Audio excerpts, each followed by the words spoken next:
banging on my door, screaming, crying, cursing, the works. Is she on the spectrum?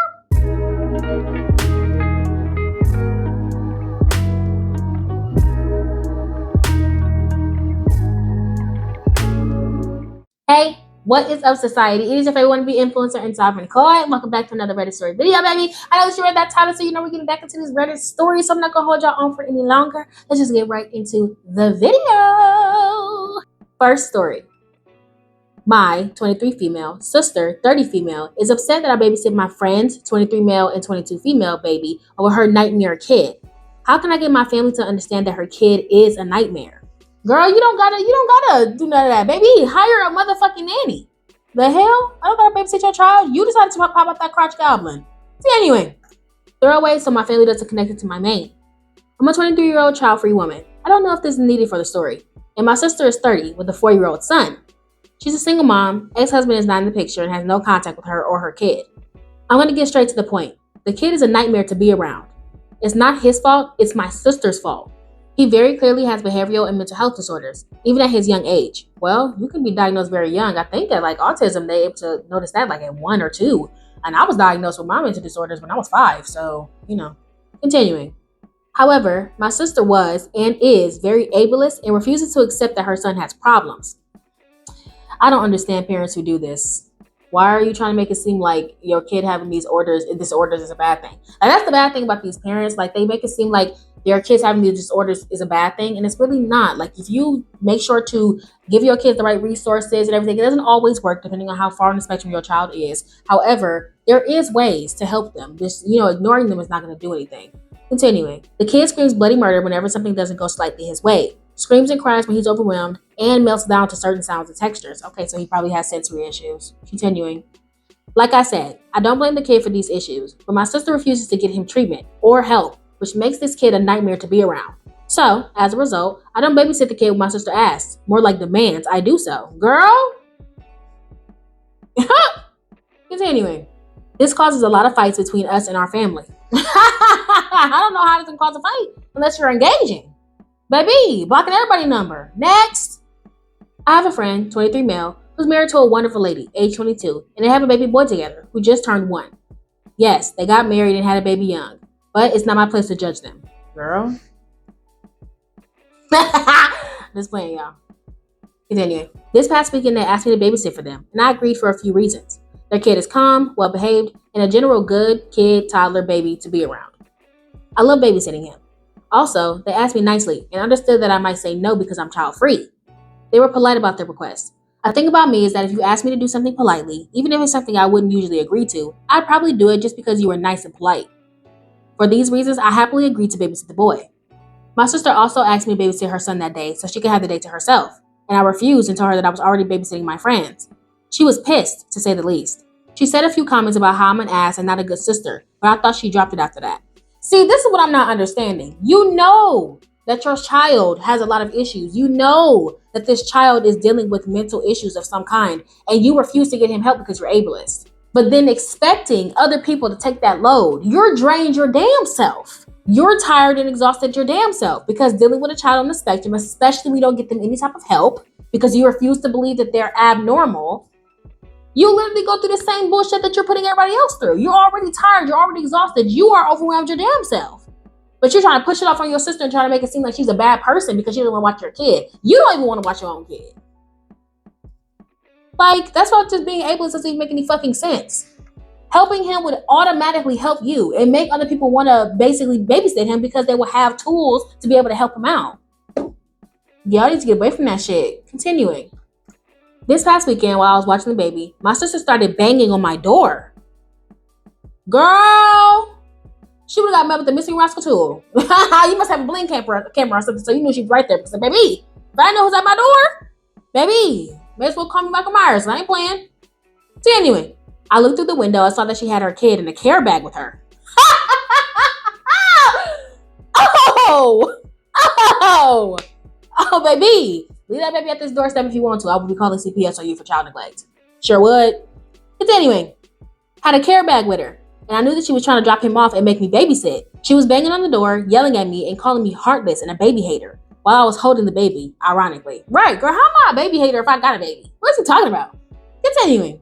And that I better open up and do my sisterly duties.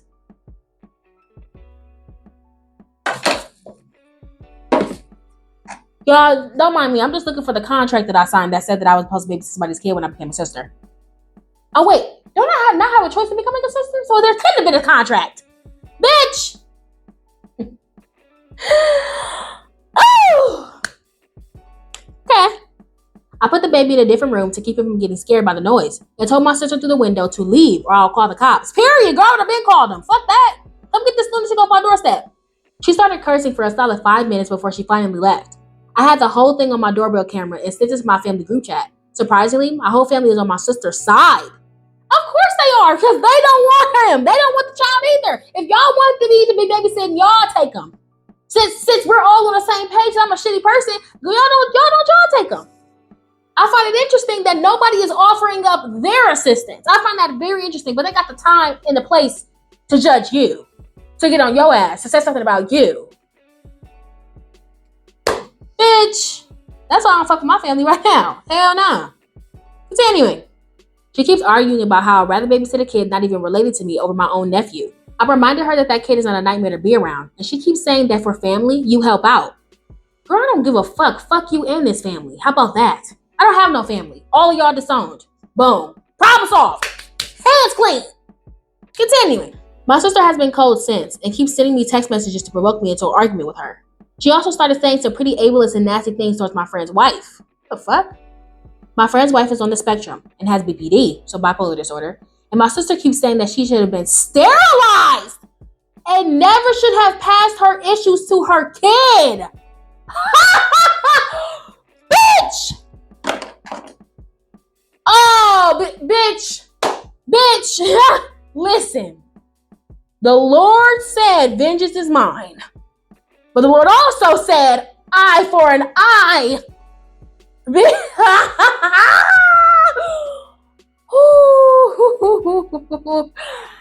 Oh, bitch. Okay. OP, I would have blocked her ass. I would have blocked her bitch ass and told her that she's disowned. And if your family members are like this is not something that you let slide. Okay? Don't let your family members say bullshit like this and y'all don't say nothing. Okay? Because you're just as bad as them. Girl, if I knew my friend, my mother's sister friend, whatever, was ableist, racist, anything, I don't give a damn. You cut off. Don't contact me. I am dead. In your brain, I have gone and passed away. I am deceased. I have moved on. Girl, I cannot believe that should have been sterilized while you have a child who's on the spectrum. A child you don't even want to deal with. Girl. By the way, her kid has shown none of the signs that autistic infants usually show. So I don't know what my sister is on. She just being a bitch. That's what she's being, a bitch. And she don't want to deal with her own child who's on the spectrum. Continuing. I will admit that I do feel a bit guilty because I never considered babysitting my nephew. You shouldn't feel bad about that. You are a child-free woman. He's not your responsibility. He's not. I don't give a fuck if you are her sister. He's not your responsibility. If you just wanted to say no just for the sake of saying no, you could do that. She decided to have a child. Okay? Just because it takes a village to run a child doesn't mean that your family has to help you. You decided to give birth, so you need to assume that position. If you wasn't prepared for a book, you shouldn't have had it. Period. Continuing. I never considered babysitting my nephew, but I jumped at the opportunity to babysit my friend's kid. Okay, because the kid is one. It's calm. It's not having difficulties like your nephew is. And at least if you had some type of tools or something, some type of something to help you manage your nephew's behavior, then maybe you would babysit him more. But because his mother is in denial, this is what you're left to deal with. Continuing. My sister, dad, 66, mom, 64, and brother, 33, are all calling me an asshole and saying that I'm using the child-free label to avoid family responsibility. What responsibility is that? And you bitches take them. Hello? What is going on here? Am I missing something, y'all? Am I missing something on the sheet here? Not my kid, not my kid, not my kid, not my kid. Once again, I forgot I didn't mention, not my kid. The fuck? Continuing. I need advice on how to get my family to see my perspective on this. How can I explain to them that the issue isn't the idea of babysitting, but it's the behavior of the kid? Girl, you don't.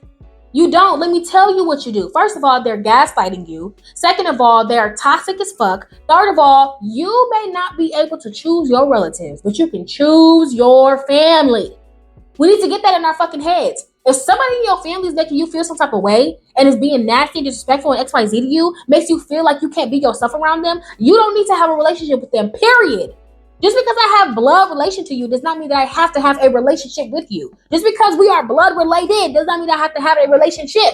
You understand? You can choose your family members. Cut them all off. How about that? That's my advice to you. Cut them all off. Disown all of them. Fall off the spectrum. Change your number. Change your fucking name if you have to. Change your address if you have to. I would tell all of them, since y'all don't want to see my side of things, since y'all are all turning against me, guess what? Now I'm not a sister or a daughter to none of you bitches. So now, you ain't gotta worry about me avoiding family responsibility. I don't have any family. That's my advice to you, OP. That's my advice. There is an update, y'all. There is a big update. So drop your opinions down below first before I get into this update. I mean it. Don't be going on there waiting for the update and start putting y'all opinions. I'll top y'all opinions now. So anyway, update. So shit hit the fan. Let's do it. My original post was about 3 days ago, and ever since that post, my sister's behavior escalated. I tried to talk to her about getting help for my nephew, and she kept screaming at me every time I brought it up. She said a lot of derogatory terms towards people with mental illnesses and mental disabilities, terms that I won't repeat here. Girl, that wasn't the only escalation. She was at my door several times a day, starting 2 days ago. Whoa, so she keep coming back to your house? Okay. The day after I made the original post. Banging on my door, screaming, crying, cursing, the works. Is she on the spectrum? I'm not saying that her behavior constitutes that she has a mental illness, that she's a neurodivergent of any kind, or ADHD, bipolar disorder, anything like that. But this behavior seems very erratic. It seems very unhealthy. It seems very I don't know, crazy in a way. You know what I'm saying? Like not even necessarily crazy. I don't want to label it like that, but it just seems like this is not how a normal person behaves, basically is what I'm saying. I believe that your sister is also on the spectrum. And she passed it out to her child while she's trying to talk about people. And she don't want to deal with it. She's never got help for it. Because I'm pretty sure your parents are probably ableist too. You know what? Continuing. She brought my nephew each time and he always looked so confused and defeated. He was too tired to react or melt down like he normally does around loud noises. And it broke my heart to see that through my doorbell camera. Girl, I wasn't at my house. I was crashing with my friend and his wife. I took the advice of the commenters who said to put some physical distance between me and my sister. They said I was free to stay as long as I wanted to, as long as I helped out with some house chores and childcare while I stayed, which I thought was more than fair. So, I'm staying in their guest room currently. I'm still with them, even though my sister isn't much of a problem. Many will be glad to know that my sister won't have parental rights over my nephew soon. Ooh. She dropped him off at a safe haven site in the middle of the night.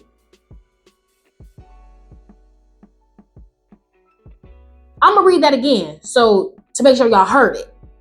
She dropped him off at a safe haven site in the middle of the night.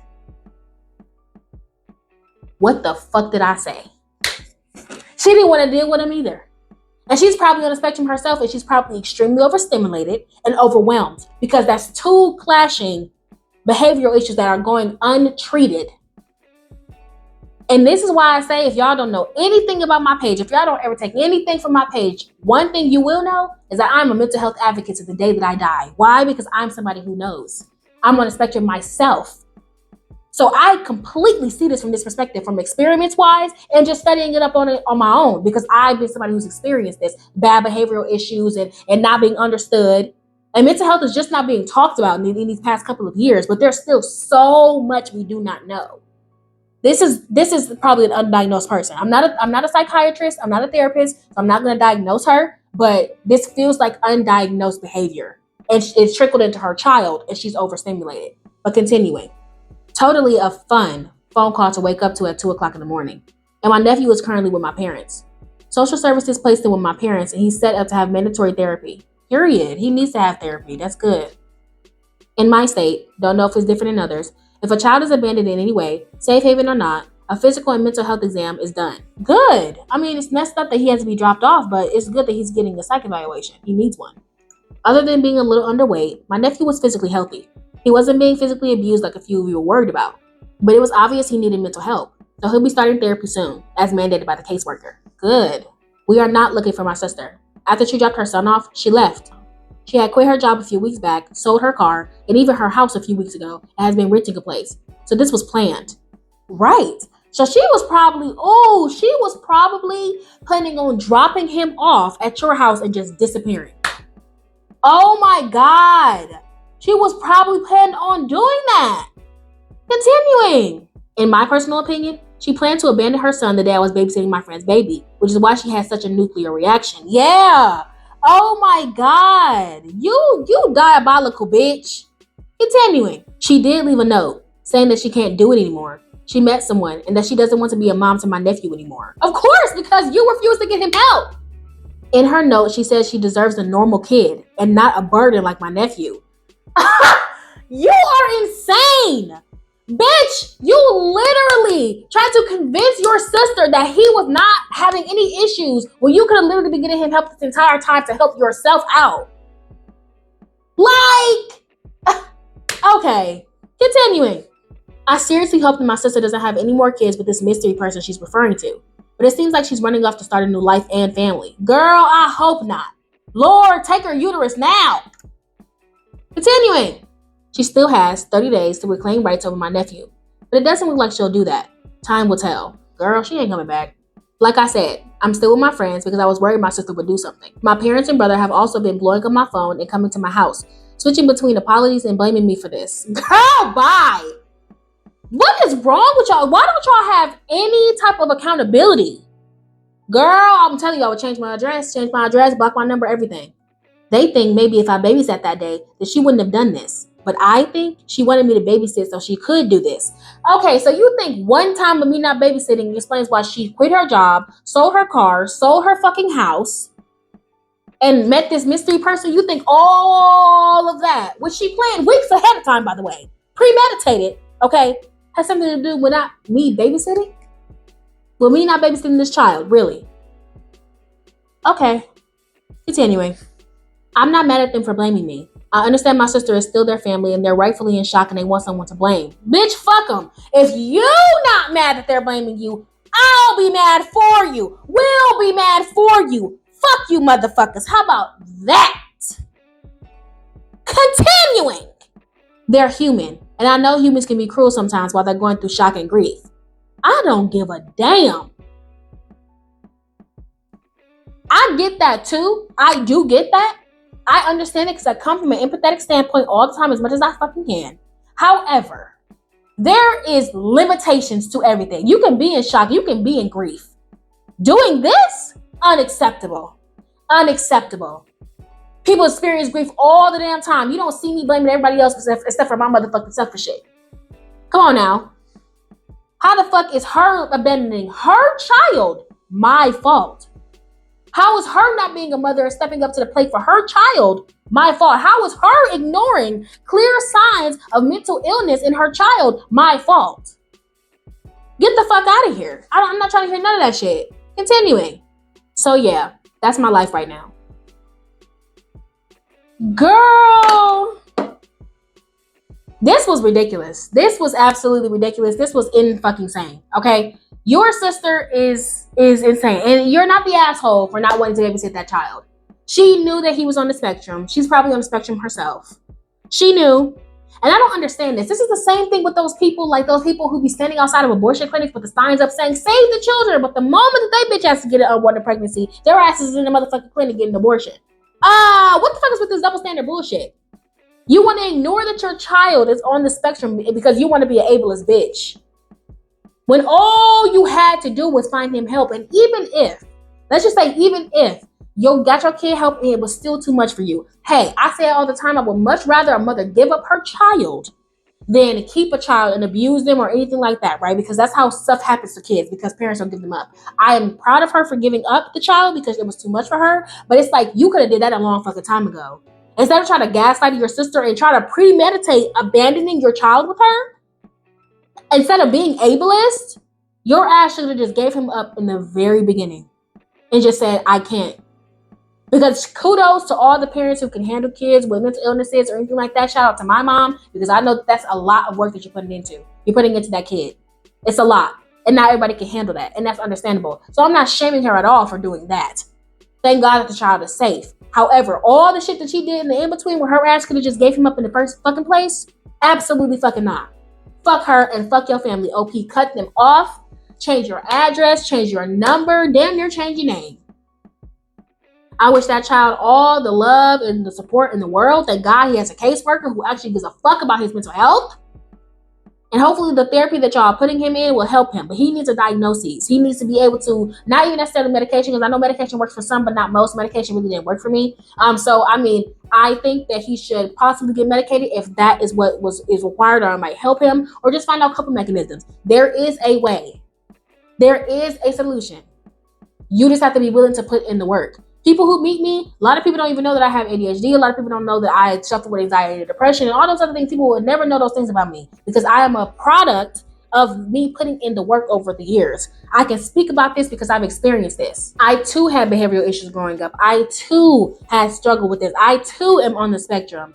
And seeing me as a kid, you probably wouldn't notice me now. Like now, y'all see me, I'm sporadic, I'm crazy on these videos and everything like that. But I do not react the way that I used to when I was a kid. And a lot of my behavioral issues came from people not understanding me, not knowing me. My mother was even one of those people who believed that there was nothing wrong with me. And it wasn't necessarily the fact that she didn't believe that I could possibly be on the spectrum or that she was able to or anything. But it was more so she thought, nothing's wrong with my child. Nothing can't be wrong with my child, because she was in denial. But then she got to the point where she was like, okay, I need to give my kid help. And that's exactly what she did. And from her getting me help, from recognizing that, me being able to live my life and knowing that I have that mental illness and being able to address it has formed me into the human being that I am now, the adult that I am now, with coping mechanisms, with a good support system, with recognizing when I have triggers, when knowing things that are and are not a limit for me, when knowing my full scope of what helps me. That's how I navigate life. To the point, I've been able to master this so long, my whole life, and not everybody's the same, okay? The spectrum is so vast. There's still so much that we don't know about it. Just because something works for me doesn't mean it's gonna work for every single person. However, I'm using myself as a perfect example to say that I've been able to grow from how bad I was to where I am now, to the point where I have psychiatrists telling me that I don't have ADHD. I had a psychiatrist tell me to my face that he does not believe that I have ADHD. Because of all the things that I told him that I do. He would ask me, you can sit in a classroom for a couple of hours and do work and be quiet? Yes. You cannot be fidgety and bouncing all over the place? Yes. I can sit in one space and I can work. I don't think you have ADHD. I do. It's just the way that I process things, and with the tips that I've taught myself, the ways I've been able to keep myself on track. Of course, you wouldn't notice that because you do not know my type of ADHD. There's different types. But I've come up with the solutions. I've come up with the tips to help myself navigate through the world. So you would not know about those things about me because I am always on top of those type of things. On top of that, I'm very observant. On top of that, a lot of people don't think that I have anxiety because I'm somebody who's labeled someone with high functioning anxiety. Like I can be in high stressful situations, but you probably wouldn't know that I have anxiety because I'm very good at coping with it and managing it. But sometimes it does get too much for me. But it's also because I know my limits, because I've been able to recognize those limits over the years that I have been alive. Now, imagine if my mother would have never gotten me diagnosed when I was 5 or 7 years old. I can't really remember, but I was very young. Imagine if she would have never got me diagnosed, that I wouldn't have been able to notice those things about myself. I would probably be learning much older and not been able to get those years to fully develop and grow in myself to become the whole human that I am now. So it is possible. It is achievable. Y'all just don't put in the fucking work. And it's all you're doing is putting these kids at a disadvantage. The more you deny, you're just putting them at a disadvantage, and then you're basically exposing to the world for ridicule. And you're also making it seem like, oh, it's just gonna go away. And it's not. And then you also expose these people to a world who believes that there's something wrong with them, and there's nothing wrong with us. There's nothing wrong with us. We just see the world in a different lens. You might be able to hear, oh, we're going to the grocery store on Saturday. And maybe a person who's not on the spectrum, or a person who doesn't have ADHD or is not a neurodivergent will be able to hear that and be like, okay, we're going to the grocery store on Saturday. But somebody who's a neurodivergent like me, I'll be like, okay, we're going to the grocery store on Saturday. What grocery store are we going to? What time are we going to the grocery store? How long are we going to be at the grocery store? What are we going to need to get from the grocery store? Okay, are we going to be in a certain section at a certain point? Are we entering through a certain type of door? Is there a reason why we're going through that type of door? You might think that I'm somebody who doesn't understand how to go grocery shopping, but no. with me, with my type of being on the spectrum, I have to have a list or some type of organization to my things. My best friend laughs at me all the time because I have lists for everything. When I say I have like probably 1,000 lists, I have lists for everything because I'm very forgetful, but I also have to be organized because that's the way that I function. And on top of that, with me making plans keeps me structured. It keeps me from losing my mind and forgetting things and things of that nature. People know that I'm hyper organized, and it's only because I have to be. This is a long rant, but it is just to say that it is possible, but you have to be willing to acknowledge it, not avoid it, don't deny it, and try to figure out a way to grow with it. So parents, if you see that your child are exhibiting these types of situations or issues or anything like that, please get them evaluated. Do not deny yourself an easier way and a more helpful way to communicate with your child and giving them a better chance at life and a better life overall, because you do not want to admit that they can have a mental disability. Okay? I'm not going to rant on anymore. Moving on. Am I the asshole for not giving up my part of the inheritance? My grandmother passed away recently. I was incredibly close with her, as was my little sister. My grandfather preceded her by about 6 months, and she was ready to go. So preceded, I put the definition up here. This basically means I think he died before her. Continuing. I have 4 cousins, but the focus of this story is one of them. Let's call her Eve. Eve has 5 children with 4 different fathers. My grandmother was never happy with Eve, as her first child was born when Eve was 15. The estate lawyers called us, my parents, aunts, uncles, and my 4 cousins all to go to a reading of the will. We all read it out and found out that my grandparents left their grandchildren, not great-grandchildren, mind you, equal parts of their estate. In total, each grandchild got about $1.2 million in inheritance. Okay, come on, grandparents. Come on, $1 million. Hold on. They need a plant. I stand in the corner. No, it's fine. Anyway. $1.2 million in inheritance after taxes, through stocks, land, etc. Except for Eve. My grandparents had, evidently, made it so that her share of the will was divided up between her and her children. Oh. Girl, anybody tell you they had kids? Continuing. This did not go over well at all. Once the lawyers left, Eve stood up and demanded that the grandchildren pool their inheritance and split it evenly between both of them and Eve's kids.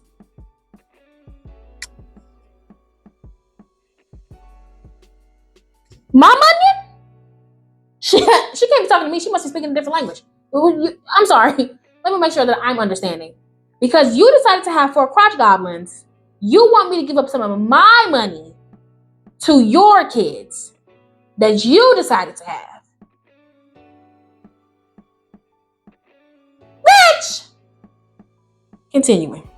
I'm the only one who really stands up to her. And I plainly stated that I won't be giving up anything and that was her problem, not ours. Period. A few days later, I'm being bombarded by Eve's parents and her sister. Bitch, fuck you. They're saying that I should not deprive Eve of her rightful share of the inheritance just because she wanted to become a mother. I'm not depriving her of shit. Take it up with Granny. That ain't got nothing to do with me. Bitch. Continuing. That it wasn't fair what my grandparents did and that this could set things right. I've blocked them all. Period. Come on, get familiar with the block button. Come on, all together now. Block. Continuing. I've blocked them all. But Eve must have hounded my other cousins as well because they're beginning to give in. Don't give in to her. Block her dumb ass. I'm so sorry. How are you saying that it's unfair that our grandparents divvied up their will money as much as they want to whoever they wanted to? That's not nothing. That ain't got nothing to do with us, Bookie. Take it up with them. You better go your ass to the cemetery and start talking. The hell? This left me wondering, am I the asshole for not being willing to give up my inheritance for kids that aren't mine and I really don't like? No. This is absolutely ridiculous. She shouldn't be getting punished because she had kids. Nobody's punishing her. Why is she upset that she has to share her money with her children? You decided to have kids. That ain't got nothing to do with nobody else. If you think that having kids is a punishment, sounds like a personal problem, Bookie. But to be honest, I ain't gonna hold you. I'm not even gonna hold you. OP, I wouldn't even give a fuck. If the cousins want to go ahead and give up their motherfucking inheritance because they can't stand up to Miss Eva, go ahead. Y'all can go ahead and make it even with Eva. Or Eve, whatever the fuck her ass name is. Hello? I don't give a fuck. Bitch, you better go buy that for your own apple. I ain't got time. Block. No, OP, you're not the asshole. Let your cousins do what they want to do. If they don't want to stand up to her, then let their ass give her their money. I'm not giving you a damn dime, ho. I ain't giving you a damn thing. You're going to be sitting over there mad all you want to. Nobody told you to keep on having babies. Go take that money and get your ass a hysterectomy. Go tie them tubes up. Okay, close them legs up. Tell these men to stop doing that stuff in you if you don't want to be a damn mama. The hell up out of here. And let's just see how much she would get. Let's just see how much she would actually get if it was divided amongst her and her kids. So divided by her and her 4 kids, she still gets $240K. Like, girl, you almost getting $250,000. That ain't got nothing to do with me, baby. I'm sorry that you have 4 kids and our grandmother wanted to be generous and give it to them. I'm sorry about that. Sucks to be you. That's unfortunate. Ain't nothing I can do about it. That was granny and grandpa money. What you want me to do? Oh, I know what you want me to do. Not gonna do it. But anything else? Can I get you anything else? I'll buy you a cheeseburger from McDonald's. I got you on that. But I ain't giving up my money, baby. I'm sorry. Absolutely not. Hell nah. Your dumb ass should have stayed out of them trenches. Should have kept your ass in the inside. Stop being outside. Ciao. Moving on. My 25 male, fiance 25 female, moved out for a little while because I stayed seated during an emergency. Advice? What the hell? I went from a CNA to a nurse last year. Good. So I do have experience with emergencies. My fiance and I were at a restaurant when the older lady arrived and sat behind us. The restaurant was quiet and I heard the lady complaining about feeling lightheaded. I ignored it as it really wasn't my business, but she kept complaining. From what I could hear, she hadn't eaten all day. I then turned around and saw that while her table was eating, she still wasn't eating anything. In my head, I'm assuming that she was low blood sugar. My fiance tells me to go say something. I told her no, I was off the clock. Period. I was joking. Well, if you wasn't, I wouldn't be mad. The lady most likely just needed to drink some juice or eat. Before I could even laugh, the lady stands up and lowers herself to the ground and passes out. Damn. I should have checked on her, but before I could move, multiple people started panicking and crowding her. I knew that she was going to need an ambulance, so I just kept eating. My fiance was quiet during the whole thing. The restaurant is now kind of in a panic. To keep this short, an ambulance came and took her. Once we got in the car, she laid into me, basically calling me a list of things that means uncaring. Damn, okay. I told her that the lady would more than likely be okay. That's not good enough. I should have gotten up and taken control. I should have moved when I first thought that something was wrong. She went to live with her parents while she decides if she wants to live with somebody who possibly won't care to move in an emergency. Girl! Okay. I just need advice. Is this something that can be fixed? As a third party, how would you feel if this happened?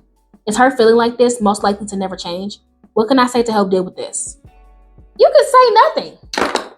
I know people probably gonna get mad at me in the fucking comments, but baby, listen, it's the same thing with that video that I had saw on TikTok where it was a doctor on a plane and like somebody was having a medical emergency and basically the doctor like didn't want to get up out their seat. They were on vacation. They just came from working at the hospital.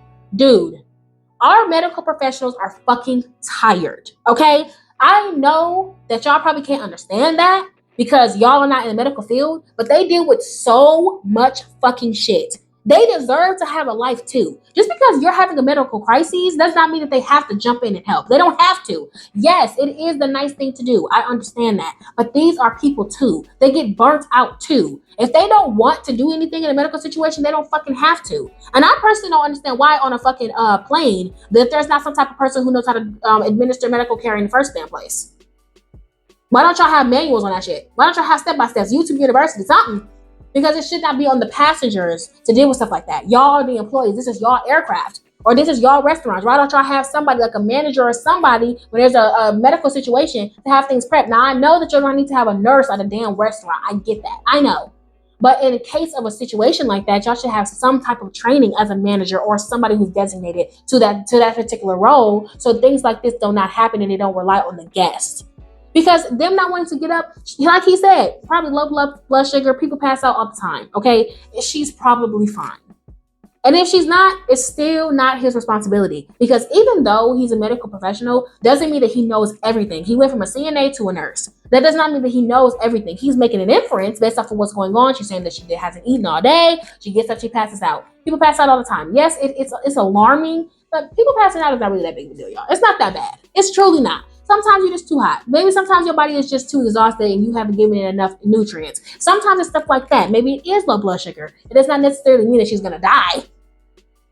But I'm not faulting this person for wanting to finish their meal or enjoy their time out at the restaurant while this person has a medical emergency. People just feel entitled to that because they're just like, well, I don't want something bad to happen to my family member. I don't want something to be going on and I can't help. Well, how about if you go out with somebody, you start studying up on it? Why don't you learn about CPR and things of that nature? Why don't you learn about what signs to tell somebody's going to pass out? You educate your damn self. So when you go out, you'll be more aware instead for sitting around expecting somebody else to come in and help. Now, don't get me wrong. I am somebody who is if you see something, say something person. I'm 100% that, okay? If you see somebody hurting or you see somebody bleeding on the side of the road, do fucking something, bitch. Call the fucking police, call the ambulance, do something. But OP, you probably did not call the ambulance or anything because there's a whole bunch of people around her. Somebody done fucking called. Y'all scrambling, running around. The staff is probably running around. Somebody fucking called. Come on now. It's not one of them situations where you drive past something, you don't see nobody actually saying anything or doing anything, but you just, somebody else will get it. That's different from this, where you see actively, people are actively coming around, people are actively being attentive, people are actively doing something. You don't have to get up out your seat and play Captain Save-A-Ho. And who's to know that you could have been completely wrong about her medical diagnoses? You could have been completely wrong. You ain't got no machinery. You haven't examined her. You haven't done anything. So you could have been wrong about her diagnosis. It could have made it worse. So I'm sorry, y'all. Our medical professionals are already drained. There are already so few of them. And then the pandemic really wiped them out for real. For real.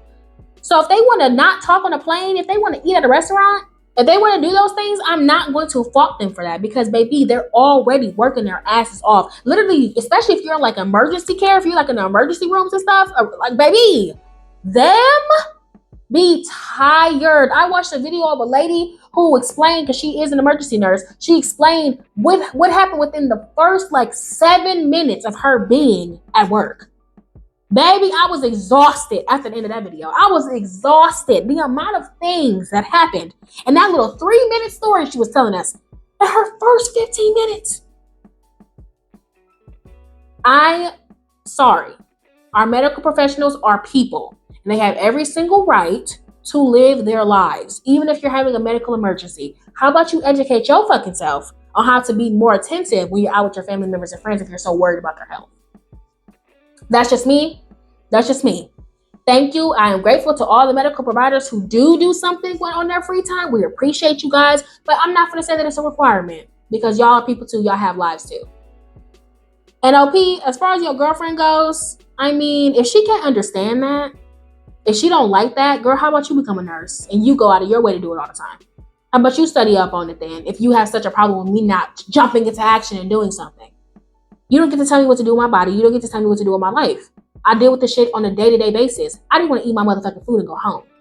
I have every single right to do that as a human being. So, yeah. I mean, hey, if you want to stay with her, go ahead. But it's not very considerate of her. I'm not going to lie. So, y'all drop y'all opinions in the comments like y'all always do. Moving on. All right, society, that is it for this freaking video. I hope that you guys enjoyed. Make sure to like, comment, and share. And if you're new, please subscribe. I would love for you to be a part of the beautiful society. And for all my lovely society members, please make sure to hit that bell notification so you're notified every single time that I post. I love you guys, and I'll see you in the next video. Bye!